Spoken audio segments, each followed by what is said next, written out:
Dall'Irvo, il Sicilia Wine Bar, chi potevamo parlarne se non con il responsabile dell'Irvo, il commissario dottor Nino Di Giacomo. Beh, innanzitutto grazie della vostra visita. Il padiglione del cluster, come avete visto, è un padiglione straordinario, è una piazza ricca di colori, dall'azzurro del Mediterraneo ai colori delle nazioni che sono presenti.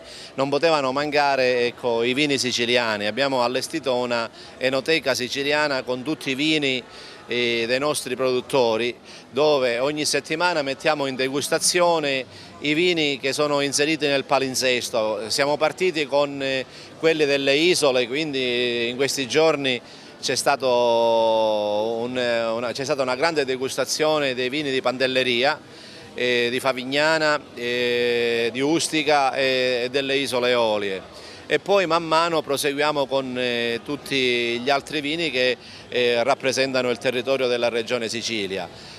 La peculiarità di questo wine bar è che oltre a fare la degustazione, quindi vendiamo noi il vino al calice, vendiamo anche i vini in bottiglia, quindi una promozione e anche nello stesso tempo una commercializzazione, quello che mi auguro che in questi 6 mesi dia proprio un risultato per far sì che le nostre aziende, oltre che a promuovere i loro prodotti, hanno anche un bel ritorno. Giacomo, lei è stato riconfermato per il secondo incarico dalla guida dell'Irvo, questo sicuramente è una cosa positiva, a dimostrazione che non solo di quello che è stato fatto, ma di quelli che l'Irvo vorrà fare in futuro. Ecco, se ci può anticipare qualche iniziativa che avete in cantiere.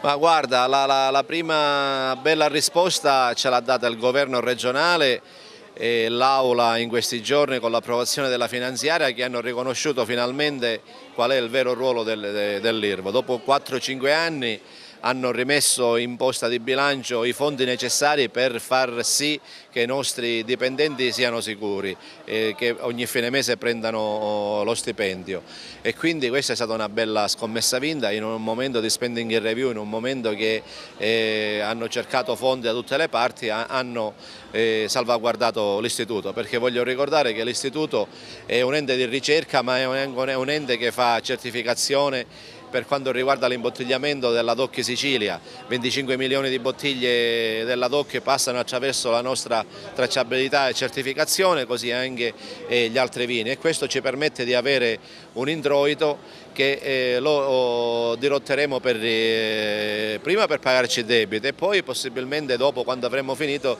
di iniziare a fare delle belle manifestazioni. Questa di Expo è una scommessa che abbiamo fatto con il responsabile del cluster.